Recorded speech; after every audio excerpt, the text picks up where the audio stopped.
happy to be the moderator. I have a few slides, and to do justice to the slides, it will happy to share with you after this session. But for me, it's just really to set the context so that I can have a lively discussion with the panelists. So I'm going to share slides now. Okay, so as what Umar said, right, building resilient supply chain to collaboration is not a new topic, right? So it is something that is top agenda. And actually, if you look at Straits Times and some of the news, Prime Minister Lee during the COP session said about that, exactly that, right? We need to build a resilient supply chain, right? So going to the next slide.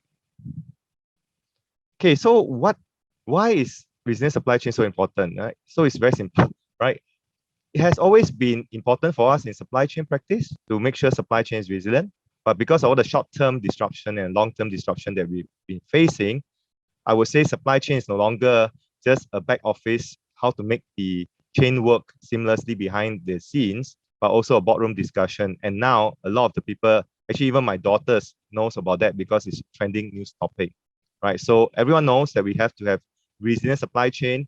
And so what is a resilient supply chain, right? In Deloitte, what we do is we look around and we ask ourselves using Wikipedia, a resilient supply chain is really the capacity of a supply chain to persist, to adapt, and to transform in the face of change, right? Simple as that.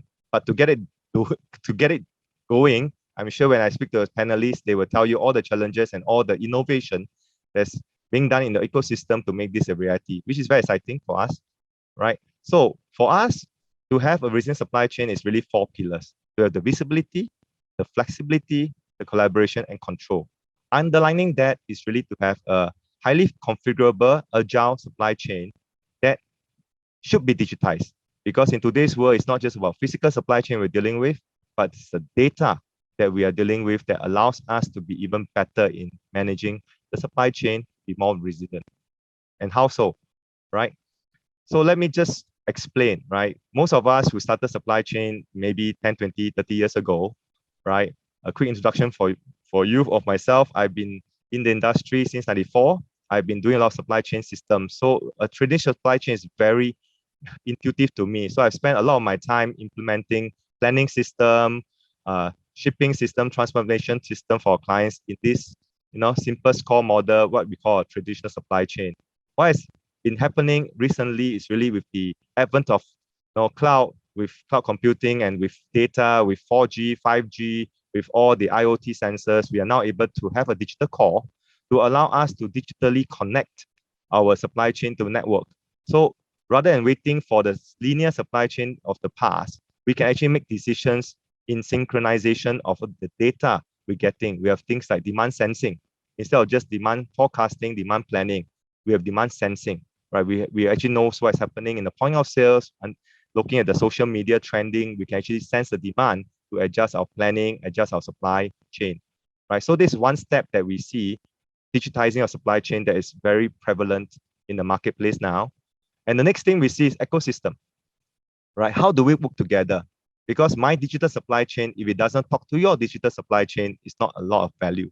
But imagine if we have standardization across the ecosystem, we can actually create, like, for example, in this case, a smart manufacturing ecosystem that links our supplier to our factories and to our customers, and also align the government organizations in terms of standards and towards maybe more sustainable supply chain in the future, right? So in Deloitte, like what Omar said, that we have published a few papers of Trade 4.0, Future of Movement of Goods. We really believe that government and private players should come together, like what we're doing now in level 3, right, to create a connected community to allow us to have holistic decision making across the ecosystem, so that we can actually be more intelligent in our automation, not just automating within our digital supply network, but across everyone's digital supply network, so that we can actually mature from a reactive supply chain to a predictive, self-learning, automated supply chain. We still need human, but the human will be now moving to a more value add in terms of prediction, in terms of doing things in the more collaborative manner. For example, like, how do we create a autonomous supply chain? And more importantly, how do we set up the new supply chain that we have into a sustainable supply chain, which is a very big hot topic. because the current supply chain we have is very fossil fuel dependent, right? As we look at how to redesign a digital supply chain that's autonomous, how can we create a supply chain that is carbon neutral? How can we help our businesses to create a circular economy? Because that is what the public demands of us. That's what the world demands of us. That's what the earth demands of us. That is to move towards a low carbon, carbon neutral supply chain moving forward, right? So with that, I sort of touched on a topic about why we need a resilient supply chain and what is a resilient supply chain that's anchored on digital, and how a digital supply chain network can become an ecosystem across multiple players and towards a more sustainable supply chain in the future. Right. With that, Ukma, pass back to you. Or is to the introduction of the speakers. So can I pass on to the speakers for introduction? Maybe start with Shahrukh. Shahrukh. Sorry, can I? Thanks, Terence. Hi, this is Saurabh. I work for Syngenta and responsible for planning in Asia Pacific. Nice talking to you. So many people around from different backgrounds, startups and all. I assume you know about Syngenta. We are in agricultural business and we are the market player in that. And I'm working with Syngenta for more than a decade, worked in different supply chain challenges, I would say, rather than roles, to fix, to optimize, to mitigate, whatever you want to call it, and in the end to grow, to satisfy customer. So yeah, that's me and my role, and currently also dealing with many of the elements linked to that. We'll be sharing during panel discussion. Yeah, thanks, Terence. Thank you, Andrew. Yes, hello everyone. Andrew here from Unilever. So currently leading the supply chain team for Malaysia and Singapore operating companies. So doing end-to-end work from planning, customer service to logistics and procurement. So very excited to be on this panel. Have lived through all the disruption and all the volatility. Indeed, it is quite exciting times to be in supply chain now, which I'm sure the rest of my panelists are also familiar with. And happy to share what we've learned and bounce off ideas. Thank you, Andrew. Xiuling? Thank you, Terence. And it's my pleasure to be on the panel with Soba and Andrew. First of all, I just provide a brief introduction about Cargill as before I introduce myself. So Cargill is one of the largest private company in the US. Our primary responsibility in the global agriculture and food supply chain is to partner with companies like Syngenta and also the extended supply chain to our customer like Unilever and to serve the consumers around the world. Our mission is to nourish the world in a responsible, sustainable way. And myself, I'm leading our global edible oil business for the Asia part. I'm based in Singapore. B2B, as a B2B business to business, basically I'm an extended supply chain. The business itself is extended supply chain to our consumer products. And myself, before Cargill, my career has been doing more than 11 years as a supply chain director for Yum China. So I'm very privileged to be part of the panel today and talking about a very interesting pressing topic, as Terence has mentioned. Nice to meet all of you. Thank you.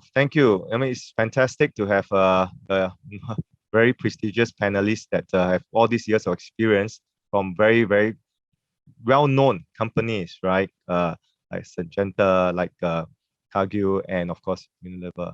So I'm going to start off the panelist discussion because this is all about questions and answers, right? So I'll shoot off a few questions for the panelists to answer and to warm them up. And then if you have any questions, feel free to type into the chat box and I'll be monitoring it.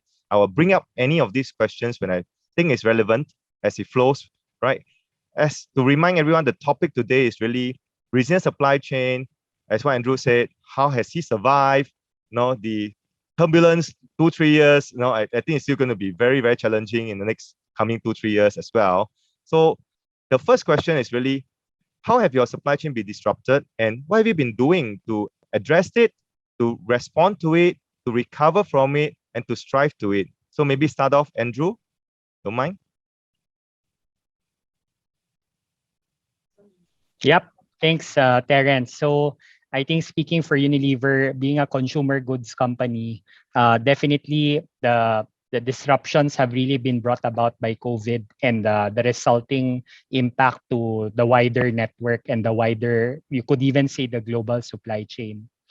So I would say there are roughly two areas, right, that we got disrupted on. One is on demand, wherein products where the demand or the consumer requirements were previously not so high have suddenly spiked up.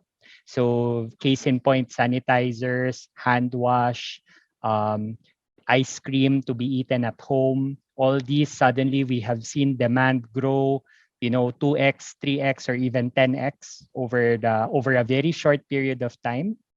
And at the same time, there were also other pack formats where the demand has really crashed or has reduced significantly because of lockdowns or constraints or other factors. Yep. So it was quite a challenge to react to this demand in terms of the supply and in terms of managing the entire business or partnering the business to address this. From supply side, of course, a big disruption was really on shipping. So for Malaysia and Singapore, we do rely quite heavily on importation of products. So what used to be quite reliable in terms of shipping lead times and quite cost efficient, nowadays is not the case. It is quite we have had to adjust our lead time assumptions to account for the different delays in the different ports from everywhere, and also I think cost wise is becoming quite a big concern as well. Yeah. Aside from this, a lot of the local disruptions, local regulations to stop production, start production, it's all we have seen quite a lot of it over the past 18 months. So I think what I think all this has done, right, is show it has become like the water level lowering down, and you can start to see suddenly all the challenges which were previously hidden or that we previously took for granted. So I think things like issues like we only have one supplier for certain materials, or we are too dependent on a certain country for supply, or we don't have the right sources of information for forecasting. I think these things have suddenly come to light, and therefore what we're doing now is really, I think it boils down to prioritizing resiliency and responsiveness in what we want to set up and what we want to correct for the following years. Yeah. So resiliency in the sense of where do we source? How do we improve on that by setting up alternative suppliers, bringing things closer to shore? And then responsiveness is, again, how do we sense better the demands from customers and from consumers directly where possible, and making sure that that information can be fed up into the supply chain so that we can react accordingly. Thank you, Andrew. I like your energy that the water level has gone down, and what was hidden, all the buried treasure or buried, the sunken ships are all coming to haunt us, right? So Sharab, can I just ask of you from your perspective, how have you been encountering the disruption, and how have you been working towards resiliency? Oh, disruption. So have you guys heard of name Ever Given? It's the name of a ship which got stuck on Suez Canal, right? Yep. I was having 7 containers on that ship. Oh my. So you can understand. Have you heard of Hurricane Ida, which happened in September in US? Yes. My site got flooded with that and we couldn't produce for 4 weeks.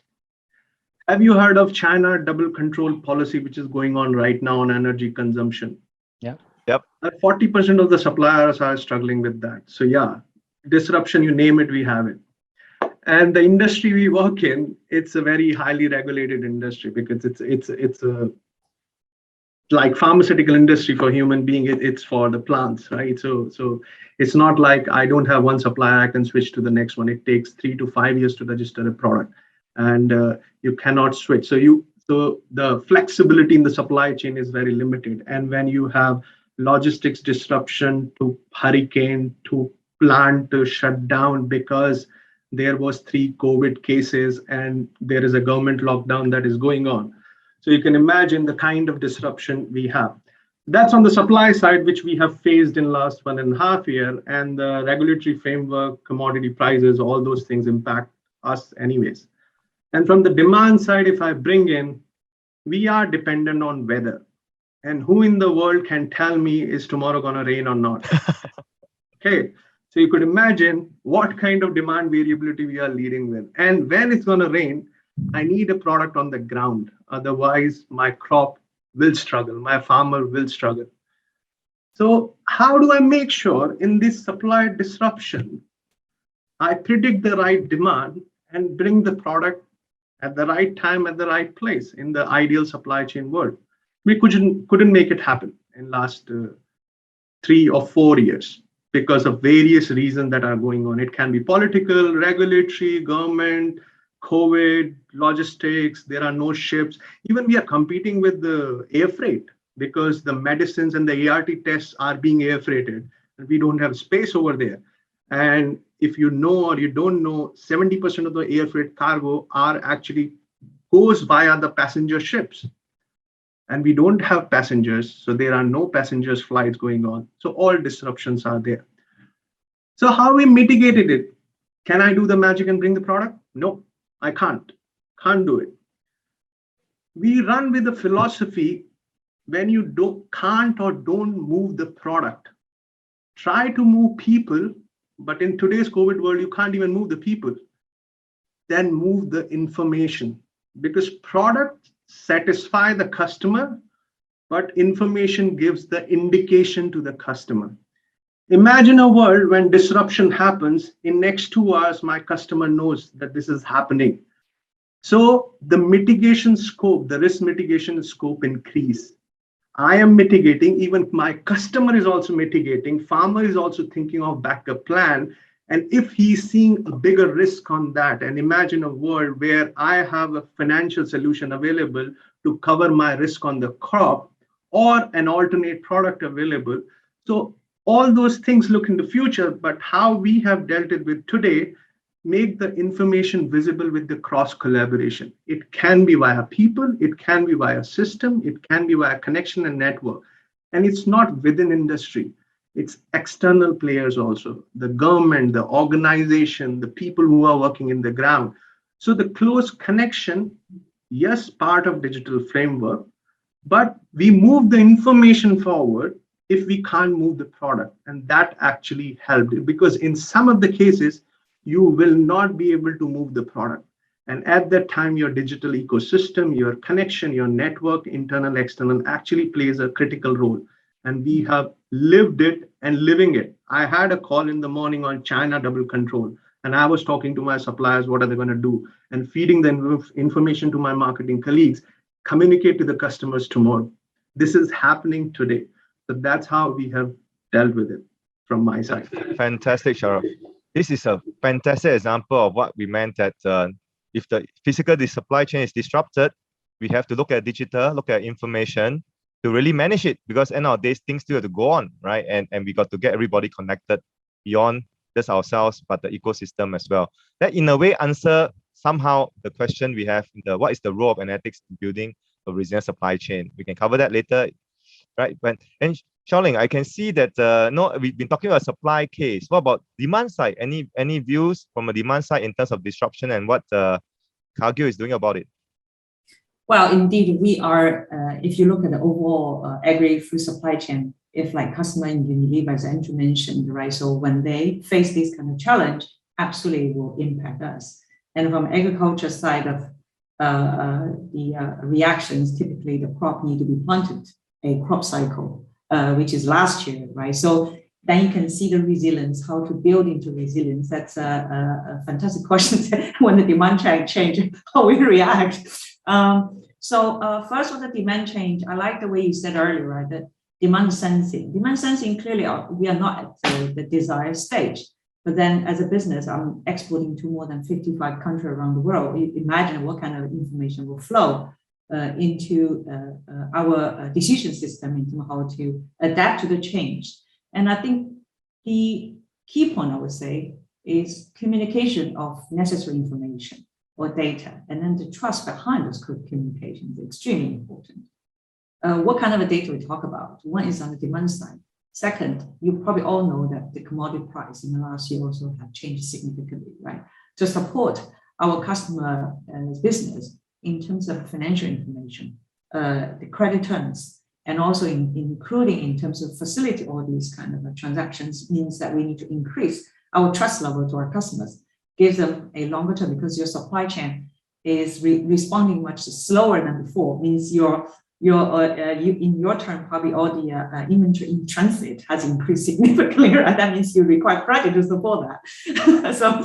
But that's a trust level, right? So you can see that why do I need to increase so much credit to my customer is because we all know, because the supply chain is no longer as efficient as was.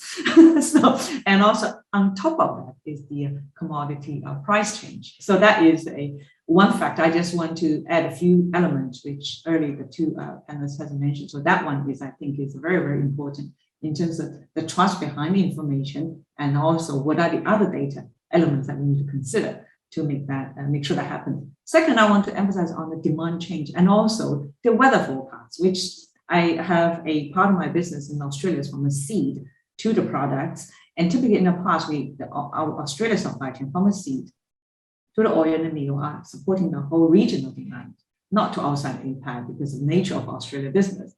Due to the weather forecast condition change and the demand pattern change because of that. So, for example, we have paid attention a lot to the, in the US, you probably know that this year, there's a few tornadoes has hit different parts of ports in the US, and Canada had the very bad weather. And just like the significant drought, which no one had ever considered, Canada will have a situation like this. I personally think the climate change has had an impact to certain weather pattern we never forecasted, and they have changed a significant shift of the demand.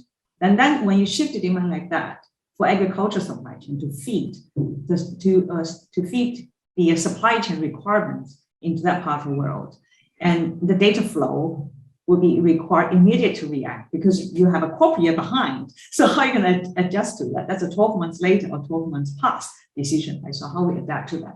So I think again, then exchange communication and shift some trade flows, which we never had that. How can I ship my product from Australia to Canada and the US? In the past, we don't do this way because the other way around. We need to work across ecosystem. The container loads or bulk shipments in terms of how to move the other way around. That is absolutely, I would say, created lots of interesting dynamics, but also opportunities. Well, sounds like our panelists have a very interesting 18 to 20 or 2-3 years of juggling with all these interesting weather patterns, things that I saw but knowing that now I got a friend here that has 7 containers, that is interesting because there was definitely high raising if you are being impacted like what you have. So Sharad, question, right? You talk about data, you talk about all these things you're doing now, talking about this China energy crisis thing, right? How are you building up future-proofing your building out a digital supply chain, right? I mean, I can see one of the question answer was, how do you use analytics, for example, right? So maybe you can share with us, put some light, how are you building a digital supply chain when you say driven by information? So digital supply chain, let me give you a little bit of details on all this. So most of the time in the past, we used to work on the customer gives the information, which is the demand, or we predict the demand with whatever tool we use. And now we have artificial intelligence and the most advanced technology to predict that and all, right? So which we can read. And that feeds the supply chain, and supply chain delivers the product as per that. Okay. But now there are 2 levers which are changing. One, demand will keep on changing. Whatever you do, it will keep on changing. You can be more and more accurate, bring better technology to do that. But the supply element also, because that lever is also changing. You cannot predict your supply to the last digit accuracy. There'll be deviation, there'll be disruption and all. So how you move that information from the back end to the front end means the customer. So from your supplier to customer, instead of product, the information also. And every node in the chain adds something to the product, but gives some part of information. As I shared an example, right now, I can share with you, we are shortage in the market because of the China disruption that we are seeing, right? Prices are going up in marketplace. And that information is available with the suppliers. How you can make that information available from supplier to the customer so that customer can predict the demand in a better way. Because those elements will help customer to predict or to call out what actually he needs in which format, in which product, in which market. So what we have done is all these chains information that we have on these nodes, can we make it more and more real-time available? So it's not the one flow of the information, but creating the ecosystem available, and that can be used in a manner so that it can help customer. For example, right now we are working in a, I won't call out the name, but you can call it ecosystem, because in manufacturing footprint, if let's say you have 7 factories in an area, 3 supplies to you, 4 supplies to competitors, but they produce the same product. Imagine a model like Grab. If there is a requirement, the job can be shared by many people without even knowing it.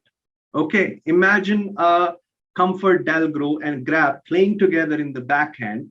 And if Grab doesn't have the taxi available, Comfort Delgro can pick up the same way those 7 plants capacity available to all the players that are playing rather than competing with each other, and can opt for that capacity. So we built this little system recently so that we can gauge on the capacity of the other plants and utilize it when we need to. So it optimizes it gives flexibility, and it gives benefit to all the players that are playing in the market. So these are the simple things that we worked on on the digital ecosystem, I would say.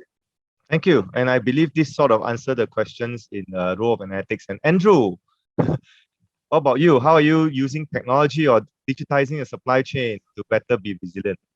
Yeah, I think thanks, Terence.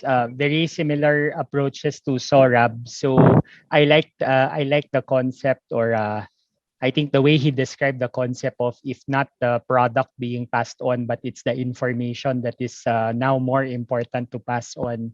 Definitely very true. We see it both upstream and downstream in our supply chain, where customers like the major retailers, it's not anymore good enough to just deliver the product, but it's also becoming a critical part or a requirement to even share in advance what are the incoming shipments, what is the outlook on supply, and in a way also helping them manage their orders and their inventory. Yeah, so that's becoming even more important. So on the digitizing front, I think there are 2 or 3 key areas that we are looking at. Number one is the digital ecosystem, similar to what Saurabh is saying, where linking together the different parts of our ecosystem, not anymore via the usual way of passing back and forth emails, setting up calls and just getting, files exchanged, but how to make it more live, more easier, and simpler, yet more real time. is what we're looking at. So this is taking advantage of some of the new technologies and low code or no code type of setups that we can get, or light touch software as a service type of providers to really link up ourselves with our third-party manufacturers, third-party logistics providers, etc. So that's one. Second is really focusing on those core processes that need a lot of work to really go deep but go fast. So things like demand planning. So we are looking at some global solutions to really apply more more machine learning, more artificial intelligence in this space. As well as for supply planning as well. So how do you then react faster and do multiple scenarios in terms of the supply plan so that we can quickly understand and make better decisions on getting supply. So yeah, two main areas on digital. I think it can seem very fancy, but in reality, it's really about making sure the information goes through to the right people to make to make it visible and to make it easy to make decisions. Thank you, Andrew. It seems that all the panelists talk about ecosystem many times, right? So I'm going to pass to Siu Ling to tell us about how is she building an ecosystem, given that Cargill spans across the world, talk about Canada and everything, right? How you go around building ecosystem? How do you help ecosystem partner together, right? Like what Shara said, right? How do you get different factories work together to provide to the common good of the ecosystem? Yeah, Terence, I think this is probably really timely subject in terms of given what have been all of us, right? Be part of value chains and been through what has happened in the last 2 years in the global pandemic. Everybody has been disrupted with any anticipation of the whole world. How can we prepare now enter into year 3 in COVID? So the ecosystem building, the awareness cross ecosystem partners from small farm holders in Southeast Asia region, and also large industrialized farm systems in the West, in the North America, Australia, or in other parts of the world. This kind of very different type of engagement into how we work with upstream ecosystem partners. And then we'll look at in terms of downstream into ecosystem, and of course the panelists here, right? So in terms they are dealing with on the go all the time, highly digital connected consumers. So the speed of information versus when you go up to the value chain, the speed of information is a very different thing. And of course, there are another human factor that in terms of consumer, what consumers are expecting from a conscious consumption, right? Everybody wants to be more friendly to the planet, want to be efficient, but also want to know where my food is from. Everybody become much more cautious about that. And we translate that requirements to the upstream, where they struggle big time during the pandemic time. For example, labor constraints, and every country have their different policies in terms of how to protect the people and how to work around this global pandemic. I think to build a resilience in the supply chain probably has exceeded the challenge I used to face. Used to face is really in terms of offering certain solutions, say, yeah, we can exchange data better, so we can translate the consumer needs to the farmers' needs and small farm holders, and we can be a facilitator of this ecosystem. Now we realize they are beyond that. Human safeties, government policy procedures, in terms of how we consider also the carbon footprint, the sustainability requirements under the current situation. So I think that I can only echo more, I cannot echo more on one of the fourth pillar in terms of collaboration. You have mentioned that very, very nicely about the trust. I nearly would advise that, or request that, Terence, would you put the trust at the bottom of everything we do? And then we can build an ecosystem much faster and quicker, because in the last 2 years is really the challenge, but also the challenge that we face, but also the awareness for all of us that we need to work cross boundary has been higher than ever. Yeah, I love the way you said that the information helps build trust, and people end of the day in different organizations are the one that actually builds the most resiliency, right? So Sharaf, maybe pass a questions that I see in Q&A to you. How have you been preparing your people in your organization for this digital supply chain ecosystem, about trust, about information? That's a good question, and that's a more of a mindset change, I would say, and it's linked to the skill set also, because the moment trust is the base element, right? And you got to trust. And let me give you an example, not from internal but external. How we influenced our external people. So in one of our market, I won't call out the name of the market, but we have a channel where we sell to the big, large mega distributor to small distributor to dealer, dealer to retailer, retailer to farmer. Okay, so 5 steps of the chain. It's a normal model, and you do it. So sometimes we ship the product to one node, then it goes to the second, then we don't pay for that, but somebody's paying, somebody's using it all, right? And then it reaches to farmers. What it was doing it, you need to build the inventory well in advance. There is lots of stuff sitting in channel. You lose the visibility. And in the end, who is actually consuming your product, you don't know, because you are not reaching to there, right? That is a problem, right? To reach to that person, you need to go through with this chain, and they may trust you or they may not trust you. They will tell you some of the things where they are selling. They will not tell you some of the things because they are worried about losing their market, losing their money, because they are running their business at the localized level and all. We build a simple solution to do it, right? So, and it's localized for a market. We can expand it, but so in our product, there is a code, barcode, you can say that, and it has details. So instead of crossing or bypassing all those channels, we added the information of that channel on that. And we added with the product during COVID phase, which is insurance for the person who is buying that. So you buy that product, you scan with your phone, you get an insurance prepaid for your health, a basic minimum amount, and people were looking for insurance. Okay. So the moment we ship that product directly to customer, scan it, it gives an insurance, bring the loyalty. I know what the customer is, and all the back-end chain, which is dealer, distributor, and all, they get their incentive cut on that product. So I'm not bypassing any of the chain for the movement, and I am giving that. So it helps us to build trust in our external chain, which is loyal to us for decades. They are selling our product for decades, which gives us our customer extra benefit, so that he is also loyal to us and share information with us. And then it helps the whole end-to-end chain. And it helps us in the sustainability and carbon footprint also, because we don't need to move that product to the multiple nodes, because it can directly go to their customer, right?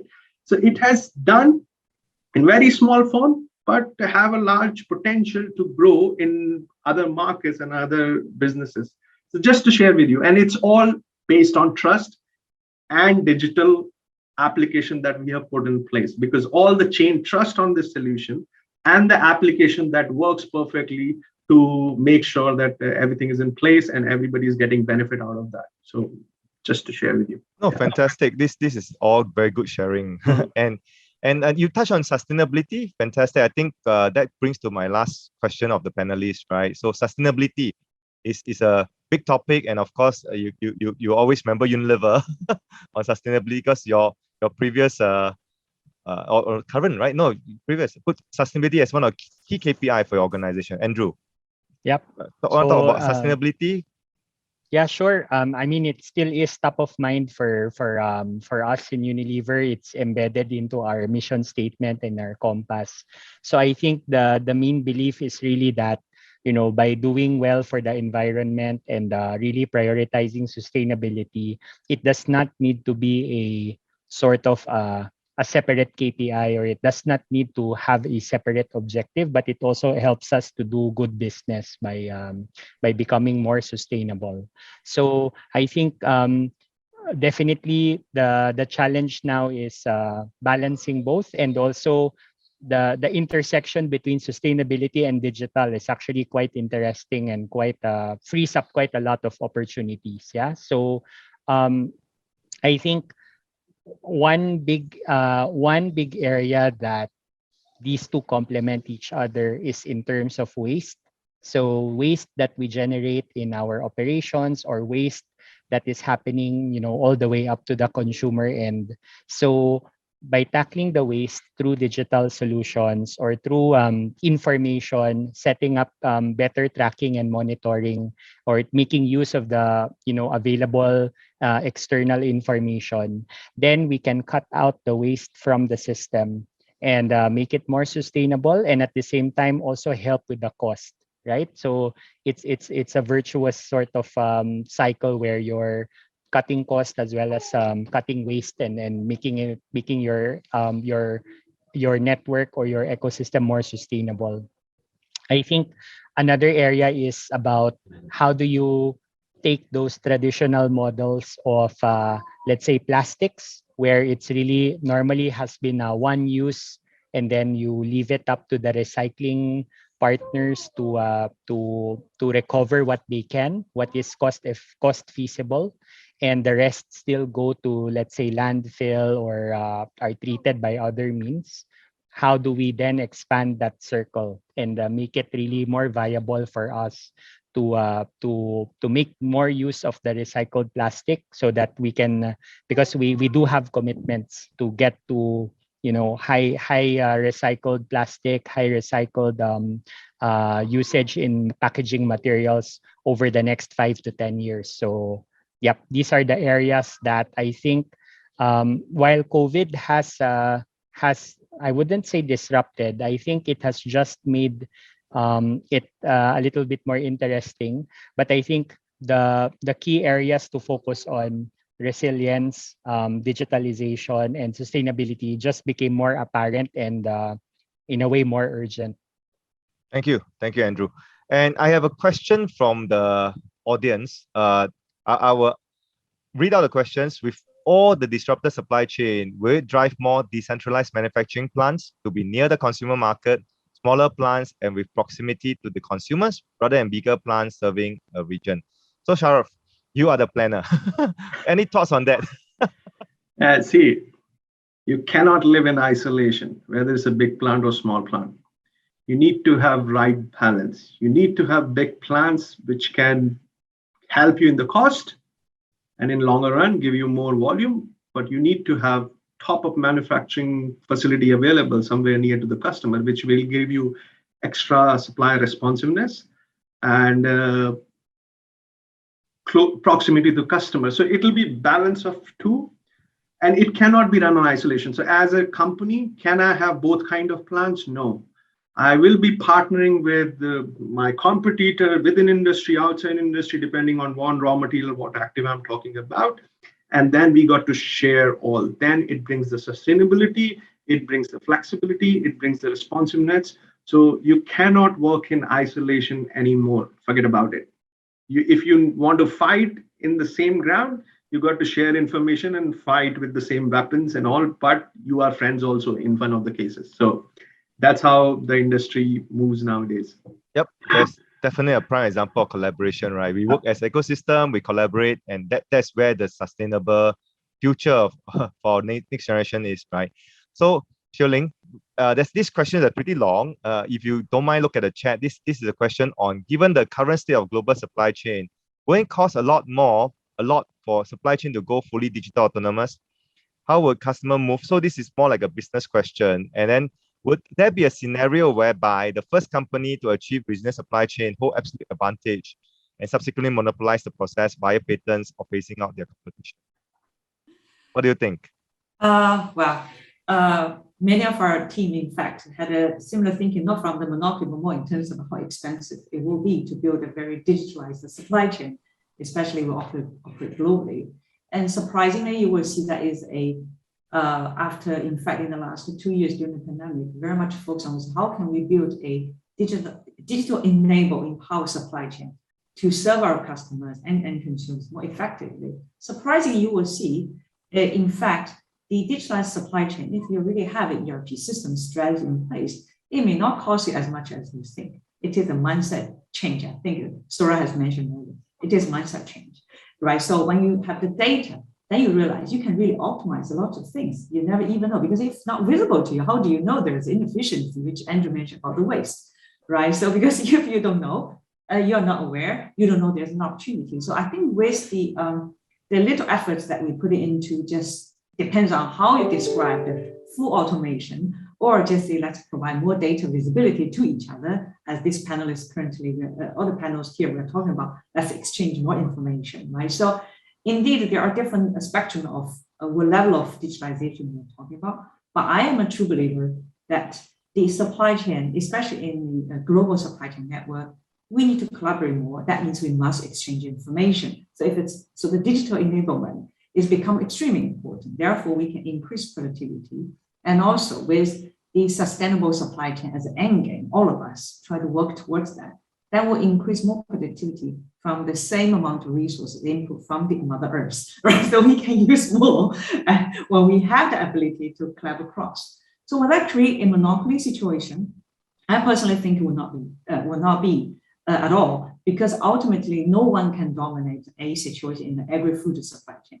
We all have a part to play, and then we all have a natural kind of a choice of where we think we are good at and where we are not good at. I'm not seeing one company can do completely end-to-end and be successful and take everything from the others, including even recently. You can see in the market, you probably see lots of in the tech giant news recently, you can see, right? So there always have a certain angle that even government or regulations like to keep a system, ecosystem is a bit more fair competitions to everyone. So I would not worry about that. I would rather just focus on in terms of how can we increase the sustainability by really championing digital transformation, increase the cross value chain collaboration, and then we all have a better future to work towards as a whole ecosystem. That would be my belief. Yeah, let me just bounce this back to Sharaf. And then there's a new question here. If today's competition is going to be, like you said, tomorrow's collaboration partners, right? So having all this information being shared and co-built ecosystem, how would companies be able to differentiate themselves from the competition? There is no answer required to that. All Olympic players know each other, and they can play and they can fight and they can still win gold and silver and all. So yes, and information should be available to everybody, and it'll be available in today's world. And information helps rather than it brings you down. I mean, all the things that we are using the most, all e-commerce giant, or whether this consolidation app and whatever we use in day-to-day basis, it's all based on information and sharing. So that's how it's going to operate. And see, what makes you different? Hiding information? No. Your unique product, your people who are delivering that, and the network that you build. It's not the secrecy of the information that you carry. No, not in longer run in today's world. No. I love that. I love that. I mean, supply chain, the more efficient, the more collaborative, the more visibility, flexibility, and control, which is what we call digital supply network, the better for everybody, because it's sunk cost. And like what Xiu Ling said, the more we make it resilient, the more we make it sustainable, the better for Mother Earth, right? So I got a lot of questions here that coming from the Q&A. So Andrew, I've been keeping you warm up, right? So I'm going to ask you a question that's coming from the audience, right? Each company is different, as we discussed here. In your opinion, what are the considerations that determine whether you should add more supplier? I think this should be a quick answer, right? Yeah, I think so. Thanks for the question. Adding more suppliers, I think it depends on the criticality of the material or the product and how available it is in the around the network. So for areas which are for example, case in point for us, most of our packaging materials, let's say fibrites or bottles, we tend to, if they're quite common, then we tend to develop multiple suppliers for it because they are quite critical to the operations. For certain ingredients or certain fine chemicals that are sort of the competitive advantage for us, then we would then more develop a single supplier and make sure the resilience is built in by them either keeping more inventory or getting more, more manufacturing areas out of them. Yep, fantastic. So, okay, we have 4 more questions to go. We have 5 minutes.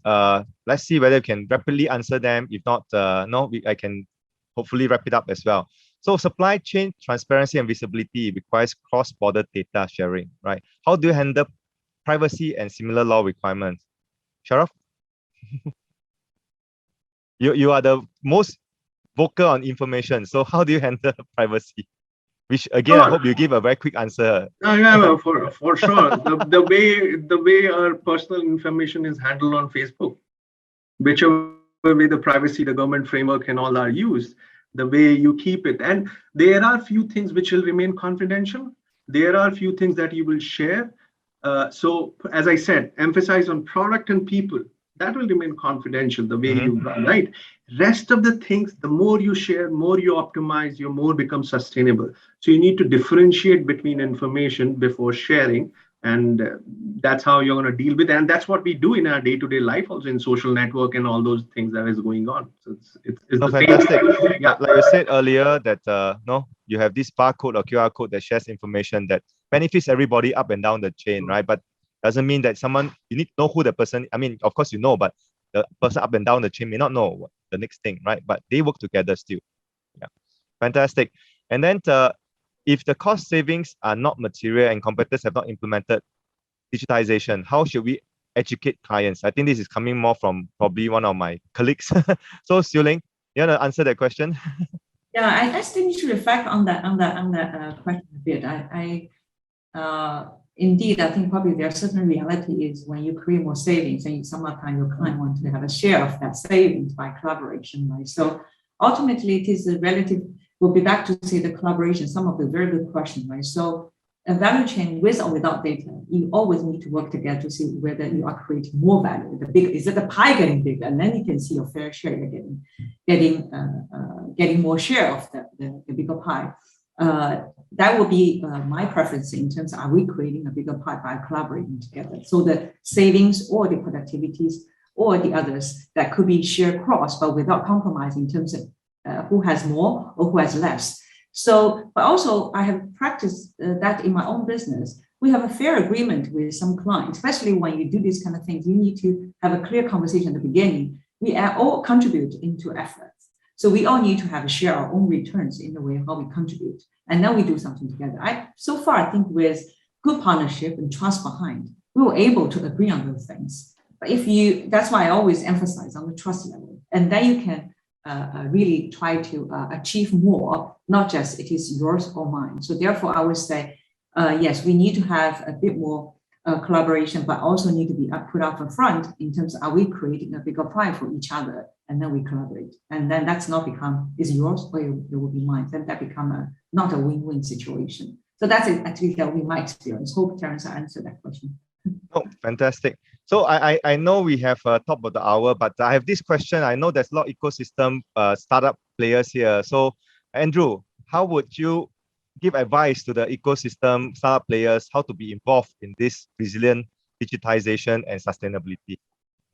Yep, great question. I think there's really a lot of space still left to play in. Normally, for big companies like ours, we have areas of what we call big technology, where we invest in a global solution and we roll it out. But for each of our local operations, there will be some specific requirements that may not necessarily be covered by one size fit all type of solution. So that is where I would for me personally, that's where I would take a look at for both Malaysia and Singapore for any specific solutions that we have that can either bridge gaps in terms of timing. So let's say the solution's coming up in 3 to 4 years from now, but I cannot wait. Or it's a very specific problem that is because of the local situation.